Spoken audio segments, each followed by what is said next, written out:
Jason and I had always been the kind of friends who took care of our health.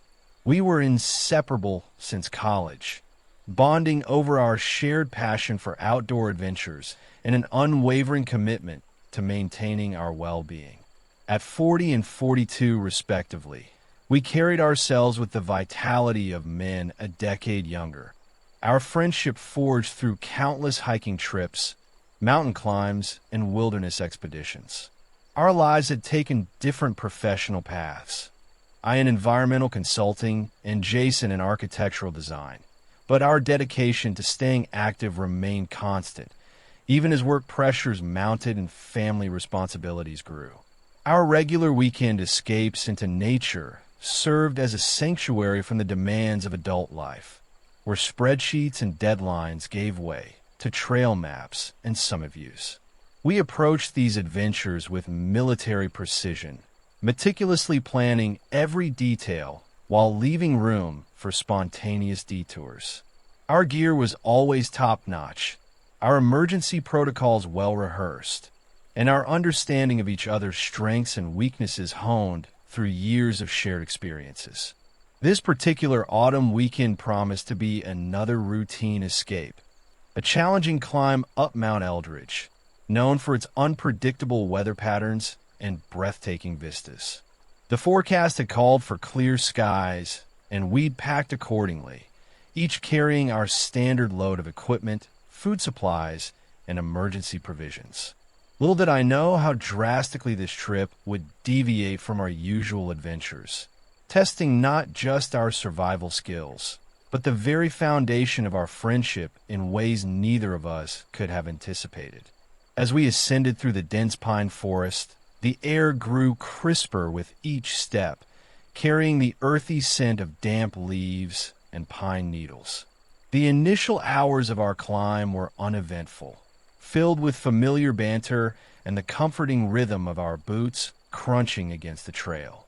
We paused occasionally to admire particularly striking views or to adjust our gear, falling into our usual pattern of effortless companionship that had developed over 2 decades of friendship. It wasn't until mid-afternoon that the first signs of trouble appeared. The wind began picking up unexpectedly, rustling through the trees with an intensity that seemed out of place for the season. Dark clouds gathered rapidly on the horizon, their approach unervingly swift. Jason, ever the pragmatist, checked his weather app multiple times, each refresh bringing more concerning updates. "Mark," he said finally, his voice carrying a note of concern I rarely heard from him. "We need to find shelter. This isn't going to blow over." The storm hit with startling ferocity, transforming our peaceful hike into a battle against nature's raw power. Snow began falling heavily, reducing visibility to mere feet and coating the trail in a treacherous layer of ice. Each step became a calculated move, our usual confidence replaced by cautious deliberation. It was during one such careful maneuver that disaster struck. A sudden gust caught me off balance, sending my backpack tumbling down a steep embankment. I stood frozen, watching helplessly as my gear disappeared into the swirling white void. The loss of my sleeping bag wasn't just inconvenient. At this altitude and with temperatures plummeting, it was potentially life-threatening. Jason's expression mirrored my own shock and growing anxiety as he assessed our situation. Without discussion, we both knew continuing upward was no longer an option. Survival now depended on finding immediate shelter. We located a relatively protected area beneath an overhanging rock formation and began setting up camp with practiced efficiency, though the urgency of our movements betrayed our calm exterior. As Jason worked on securing the tent against the worsening conditions, I inventoried our remaining supplies, mentally calculating our chances of making it through the night. The reality of our predicament settled over me like the approaching darkness. Without proper protection from the cold, this adventure could turn deadly. The storm outside intensified the wind howling like a living thing determined to breach our fragile shelter. Inside the tent, the atmosphere was thick with unspoken tension. Jason had already settled into his sleeping bag, his breathing steady but his eyes betraying the same unease I felt. I sat beside him, trying to formulate some sort of plan, but each idea seemed more desperate than the last. My thin jacket and extra layers wouldn't provide nearly enough insulation against the biting cold that seeped through the tent walls. "You're not going to make it through the night like that, man." Jason finally broke the silence, his voice low but urgent. The temperature's dropping fast. His words hung in the air between us, heavy with implication. I nodded, knowing he was right, but unsure what alternative we had. The solution, when it came, was both obvious and unsettling. Jason's double sleeping bag represented our only chance of survival, but the thought of sharing such close quarters made my stomach churn with apprehension. "Come on, get in here," Jason said after a moment's hesitation, his tone deliberately casual. The invitation was practical, necessary even, but it carried undertones that neither of us acknowledged. I stripped down to my base layers, feeling increasingly vulnerable with each article of clothing I removed. Sliding into the sleeping bag beside him, I immediately understood why he'd hesitated. There simply wasn't enough space for personal boundaries. Our bodies pressed together awkwardly, each movement exaggerated by proximity and awareness. The initial discomfort was palpable. Every shift, every accidental brush of skin against skin sent waves of tension through me. Jason seemed equally affected, his breathing shallow and controlled. Yet, as the minutes passed, something shifted. The cold outside became a distant memory as our combined body heat created a cocoon of warmth.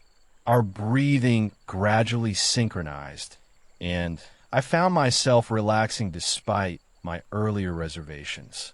It was then that I first noticed Jason's breath on my neck, warm and steady, creating a connection that went beyond mere physical proximity. The air between us grew heavier as the storm raged on outside, its howling winds battering the fragile walls of our tent. Inside, the silence was thick with unspoken tension, each breath carrying weight far beyond survival. Jason had already settled into his sleeping bag, his steady breathing betraying none of the unease I saw flickering in his eyes. I sat beside him, my mind racing through possibilities, but every idea felt more desperate than the last. My thin jacket and extra layers wouldn't be enough to shield me from the biting cold seeping through the fabric of the tent. "You're not going to make it through the night like that, man," Jason finally said, his voice low but urgent. His words hung in the space between us, heavy with implication. I nodded, knowing he was right, but unsure of what alternative we truly had. When the solution came, it was both obvious and unsettling. Jason's double sleeping bag represented our only chance of survival, but the thought of sharing such close quarters made my stomach churn with apprehension. "Come on, get in here," Jason said after a moment's hesitation, his tone deliberately casual. The invitation was practical, necessary even, but it carried undertones neither of us acknowledged. I stripped down to my base layers, feeling increasingly vulnerable with each article of clothing I removed. Sliding into the sleeping bag beside him, I immediately understood why he'd hesitated. There simply wasn't enough space for personal boundaries. Our bodies pressed together awkwardly, each movement exaggerated by proximity and awareness. The initial discomfort was palpable. Every shift, every accidental brush of skin against skin sent waves of tension rippling through me. Jason seemed equally affected, his breathing shallow and controlled. Yet as the minutes passed, something shifted. The cold outside became a distant memory as our combined body heat created a cocoon of warmth. Our breathing gradually synchronized, and I found myself relaxing despite my earlier reservations.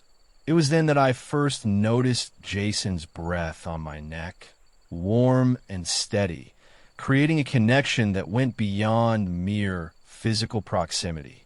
The intimacy of the moment caught me off guard.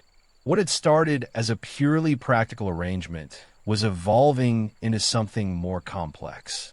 Jason's arm wrapped around me, ostensibly for warmth, but the touch lingered longer than necessary. My body responded instinctively, craving the contact even as my mind struggled to process what was happening. The line between survival and something deeper began to blur, and I realized with growing clarity that this night would change our relationship forever. The storm continued to rage outside, but within our small tent, a different kind of tempest was brewing. Jason's touch became more deliberate, his hand tracing patterns across my skin that left trails of heat in their wake. Each gesture carried meaning, though neither of us spoke. Words felt unnecessary, as if the storm itself had stripped away the need for explanations. I was lost in the quiet rhythm of our connection, each movement building upon the last until I could no longer distinguish where one of us ended and the other began. The emotional weight of what we were doing hit me in waves. Guilt warred with desire, fear with exhilaration. Every whispered word, every shared glance, carried the weight of years of friendship transformed. The storm outside seemed to mirror our internal turmoil, each crash of thunder echoing the tumult in my heart. Yet through it all, there was an undeniable rightness to our connection, a sense of finally acknowledging something that had been lurking beneath the surface of our friendship for years. By the time the first light of dawn filtered through the tent, reality began to creep back in. We lay there, silent and spent, the weight of what had transpired pressing down on us. Neither of us spoke as we dressed and began packing up our gear. The discovery of my backpack at the bottom of the slope, miraculously intact, felt like a cruel joke. The universe's way of reminding us how unnecessary our transgression had been. Jason's attempt at humor about my fall only highlighted the absurdity of our situation. But the truth remained. Something fundamental had shifted between us. As we packed up camp and prepared to descend the mountain, I couldn't shake the feeling that we had crossed a threshold, one that neither of us could or wanted to turn back from.